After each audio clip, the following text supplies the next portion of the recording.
Imagine living in a quiet neighborhood, in a normal-looking house, owned by a sweet elderly woman who everyone trusts. She smiles at neighbors. She donates to charities. She even funds scholarships. But hidden beneath that warm smile is a horrifying secret. Because buried in the yard of that house are bodies, multiple bodies. This is the chilling true story of Dorothea Puente, the elderly woman who turned a boarding house into a graveyard. And for years, nobody suspected a thing. Our story begins in California in the early 1980s.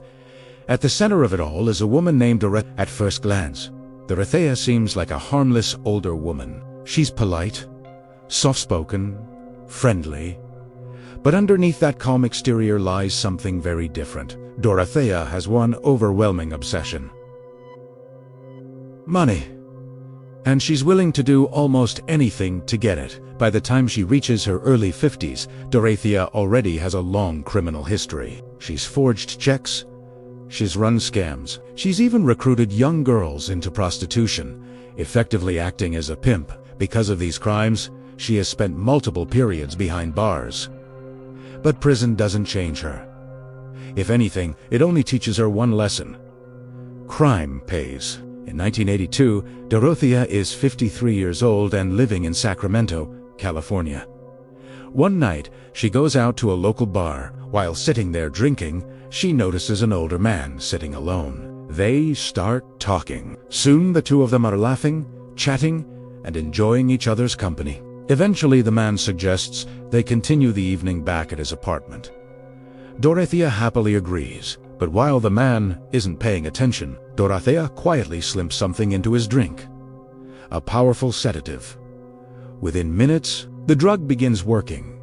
His speech slows, his body becomes heavy, and before long, he collapses into unconsciousness. That's when Dorothea gets to work. She steals everything she can find: money, jewelry, anything valuable in the apartment. Then she quietly walks out.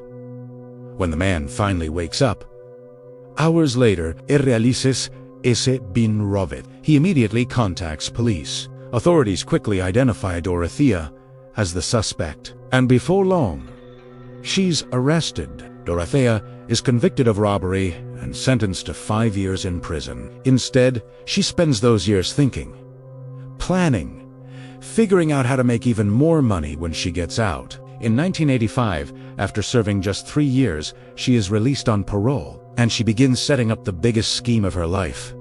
She's going to open a boarding house, but not just any boarding house. Her house will specifically target vulnerable people: homeless individuals, people struggling with alcohol addiction, people with mental health issues, the elderly. Dorothea realizes something important. If she becomes their landlord and caretaker, those checks can come to her. Instead, she lies.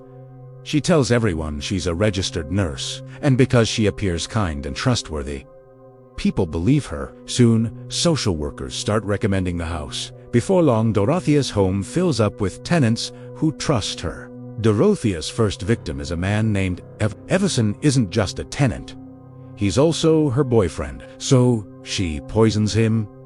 Everson dies. Afterward, Dorothea places his body inside a wooden box.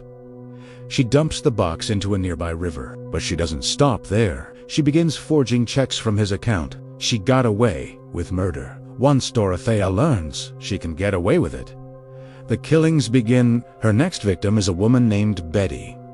So after about a year, she poisons Betty. Betty dies. Instead of disposing of the body somewhere else, she buries it in the yard. Step 1. Find a tenant. Step 2. Drug them. Step 3. Bury the body. Step 5. Continue collecting the victim's money. The scheme makes Dorothea a lot of money. She buys expensive clothes. She undergoes plastic surgery. To everyone in the community, Dorothea appears generous and kind. In reality, she's a serial killer. Everything changes in 1988. A social worker recommends the house to a man named Bert, but Bert receives a large amount of money each month, and Dorothea wants it. So, after just 2 weeks, she decides He needs to die. The social worker who recommended Bert eventually calls She wants to check on him. Every time she drives past Dorothea's house, she notices fresh piles of dirt in the yard, as if someone has been digging. Police arrive with shovels. Soon they uncover something horrifying. A human body, then another, and another. Dorothea Puente is immediately arrested. Her crimes shock the entire country. Ultimately, Dorothea Puente is convicted of 3 murders. She is sentenced to life in prison, but the story remains one of the most disturbing because it shows how dangerous a predator can be when they hide behind kindness. Beneath that sweet smile, Dorothea Puente was running a boarding house of death, and the victims were buried right in her backyard.